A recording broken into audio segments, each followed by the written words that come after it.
ಅಂದು ರೆಡ್ಡಿಗಳ ವಿರುದ್ಧ ತೋಲ್ ತಟ್ಟಿ ಸಿದ್ದು ಪಾದಯಾತ್ರೆಯನ್ನ ಮಾಡಿದ್ರು. ಇವತ್ತು ಸಿದ್ದರಾಮಯ್ಯ ಸರ್ಕಾರದ ವಿರುದ್ಧವಾಗಿ ರೆಡ್ಡಿಗಳ ಮಹಾ ಹೆಜ್ಜೆ. ಏನಪ್ಪ ಅಂತಹ ಹೆಜ್ಜೆ? ಅವತ್ತು ರೆಡ್ಡಿಗಳ ವಿರುದ್ಧ ಸಿದ್ದರಾಮಯ್ಯ ಅವರು ತೋಲ್ ತಟ್ಟಿ ಪಾದಯಾತ್ರೆಯನ್ನ ಮಾಡಿದ್ರು. ಇವತ್ತು ಸಿದ್ದು ಸರ್ಕಾರದ ವಿರುದ್ಧ ರೆಡ್ಡಿಗಳ ಮಹಾ ಹೆಜ್ಜೆ. ಒಂದು ಗಲಭೆ, ಒಂದು ಗೋಲಿ, ಒಂದಾಯ್ತು ರೆಡ್ಡಿ ಪಡೆ. ರಣ ರಣ ರೆಡ್ಡಿ, ಕೈ ಕೋಟೆ ಅಲುಗಿಸಲು ಜನ ಪಡೆ ರೆಡಿ. ಮುಯ್ಯಿಗೆ ಮುಯ್ಯಿ, ಸೇಡಿಗೆ ಸೇಡು, ಜಿದ್ದಿಗೆ ಜಿದ್ದು. ಇದು ಅಶ್ವವೇಗ ನ್ಯೂಸ್ ಮಹಾ ಪೊಲಿಟಿಕಲ್ ಎಕ್ಸ್ಕ್ಲೂಸಿವ್. ಇದು ಅವತ್ತು ರೆಡ್ಡಿಗಳ ವಿರುದ್ಧವಾಗಿ ಸಿದ್ದರಾಮಯ್ಯ ಅವರು ತೋಲ್ ತಟ್ಟಿ ಪಾದಯಾತ್ರೆಯನ್ನ ಮಾಡಿದ್ರು 2010ರಲ್ಲಿ.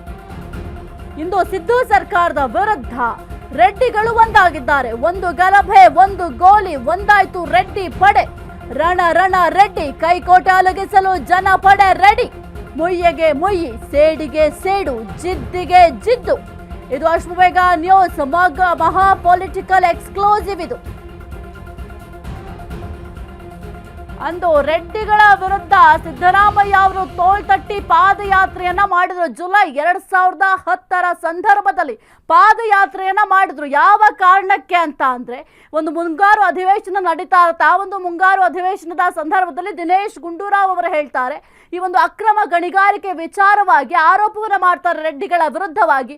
ಆ ಒಂದು ಸಂದರ್ಭದಲ್ಲಿ ರೆಡ್ಡಿ ಸಹೋದರರು ಹೇಳ್ತಾರೆ, ಬಳ್ಳಾರಿಗೆ ಬಾ ನೋಡ್ಕೊಳ್ತೀನಿ ಅಂತ ಹೇಳ್ತಾರೆ. ಇನ್ನು ದಿನೇಶ್ ಗುಂಡೂರಾವ್ ಅವರ ಪರವಾಗಿ ಕೃಷ್ಣ ಬೈರೇಗೌಡ ಅವರು ಕೂಡ ಬ್ಯಾಟ್ ಅನ್ನ ಬೀಸ್ತಾರೆ.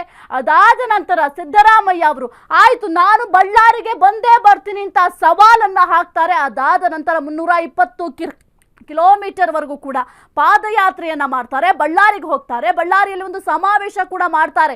ಈ ಒಂದು ಬಳ್ಳಾರಿಗೆ ಪಾದಯಾತ್ರೆ ಮಾಡುವಂತಹ ಸಂದರ್ಭದಲ್ಲಿ ಸಾವಿರಾರು ಸಂಖ್ಯೆಯಲ್ಲಿ ಜನರು ಕೂಡ ಪಾದಯಾತ್ರೆಗೆ ಜಾಯಿನ್ ಆಗ್ತಾರೆ. ಅಷ್ಟು ದಿನ ಅಂದ್ರೆ ಏನು ಈ ಒಂದು ಪಾದಯಾತ್ರೆಯನ್ನ ಮಾಡ್ತಾರೆ ಸಿದ್ದರಾಮಯ್ಯ ಅವರು, ಅಲ್ಲಿಯವರೆಗೂ ಕೂಡ ಕಾಂಗ್ರೆಸ್ ಪಕ್ಷ ಬಹಳ ಜಟಿಲವಾಗಿತ್ತು.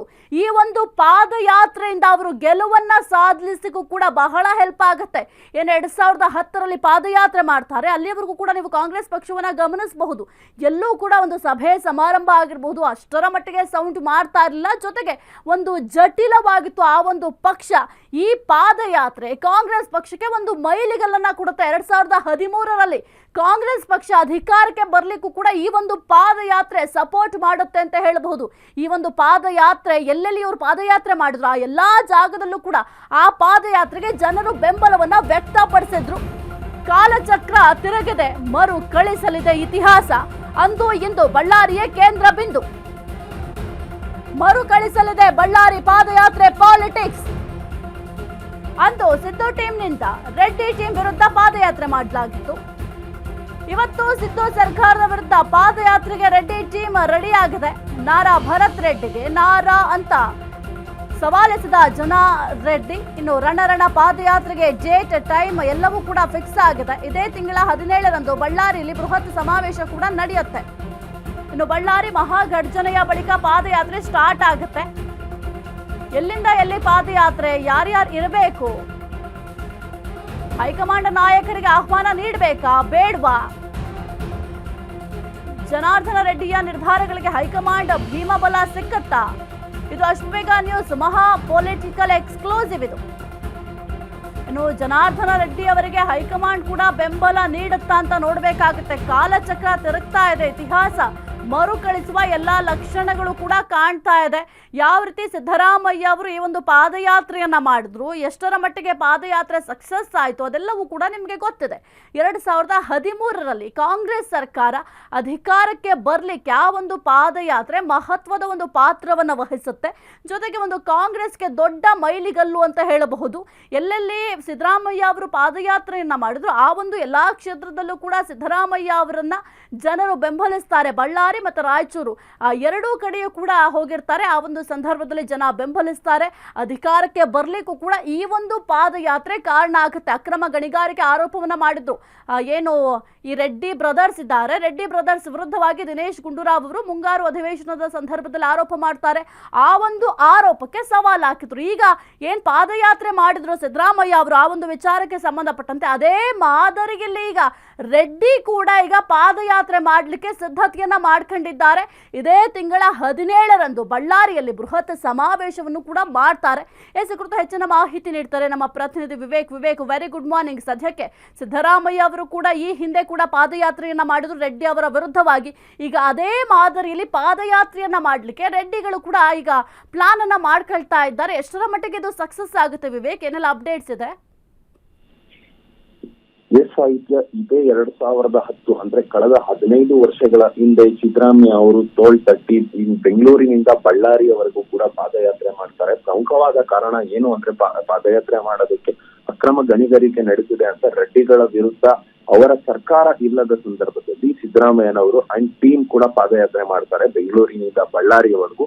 ಅದು ದೊಡ್ಡ ಮಟ್ಟದಲ್ಲಿ ಎಫೆಕ್ಟ್ ಕೂಡ ಆಗುತ್ತೆ. ರಾಜಕೀಯ ಲೆಕ್ಕಾಚಾರದಲ್ಲೂ ಕೂಡ ಒಂದಿಷ್ಟು ಲಾಭ ಆಗುತ್ತೆ ಆ ಸಂದರ್ಭದಲ್ಲಿ ಸಿದ್ದರಾಮಯ್ಯ ಅಂಡ್ ಟೀಮ್ಗೆ. ಆದ್ರೆ ಈ ಸಂದರ್ಭದಲ್ಲಿ ಏನ್ ರೆಡ್ಡಿ ಬ್ರದರ್ಸ್ ಹಾಗೂ ರೆಡ್ಡಿಯ ನಿವಾಸದ ಬಳಿ ಅಟ್ಯಾಕ್ ಆಗಿದೆ ಎಂದು ಆರೋಪ ಮಾಡ್ತಿದ್ದಾರೆ. ಆ ನಿಟ್ಟಿನಲ್ಲಿ ಈಗ ಉಲ್ಟಾ ರಿವರ್ಸ್ ಅಂದ್ರೆ ಅವರು ಬೆಂಗಳೂರಿನಿಂದ ಮಾಡಿದ್ರು Siddaramaiah team, Reddy and team ಈಗ ಬಳ್ಳಾರಿಯಿಂದ ಬೆಂಗಳೂರುವರೆಗೂ ಪಾದಯಾತ್ರೆ ಮಾಡೋದಕ್ಕೂ ಕೂಡ ತಯಾರಿಯನ್ನ ಮಾಡ್ಕೊಂಡಿದ್ದಾರೆ. ಜೊತೆಗೆ ಜನಾರ್ದನ್ ರೆಡ್ಡಿಗೆ ಹೈಕಮಾಂಡ್ ನಿಂದ ಅಂದ್ರೆ ಬಿಜೆಪಿ ಹೈಕಮಾಂಡ್ ನಿಂದ ಕೂಡ ದೊಡ್ಡ ಮಟ್ಟದ ಬೆಂಬಲ ಕೂಡ ಕೊಡ್ತಾ ಇದ್ದಾರೆ. ಜೊತೆಗೆ ರಾಜ್ಯ ನಾಯಕರು ಎಲ್ಲರೂ ಕೂಡ ಸಾಥ್ ಕೊಡ್ಬೇಕು ಅನ್ನೋ ಒಂದಿಷ್ಟು ಲೆಕ್ಕಾಚಾರದಲ್ಲೂ ಕೂಡ ಇದ್ದಾರೆ. ಜೊತೆಗೆ ಈಗ ಯಾವ್ಯಾವ ಡಿಸ್ಟಿಕ್ ಗಳಿಗೆ ಯಾವ್ಯಾವ ತಾಲೂಕುಗಳಿಗೆ ಟೆಸ್ಟ್ ಆಗಿ ನಾವು ಪಾದಯಾತ್ರೆ ಮಾಡಬೇಕು ಅನ್ನೋ ಒಂದಿಷ್ಟು ಲೆಕ್ಕಾಚಾರದಲ್ಲೂ ಕೂಡ ಇದ್ದಾರೆ. ಮುಂದಿನ ದಿನಗಳಲ್ಲಿ ಈ ಪಾದಯಾತ್ರೆ ಕೂಡ ದೊಡ್ಡ ಮಟ್ಟದ ಪ್ಲಸ್ ಆಗುವಂತ ಸಾಧ್ಯತೆಗಳಿದೆ.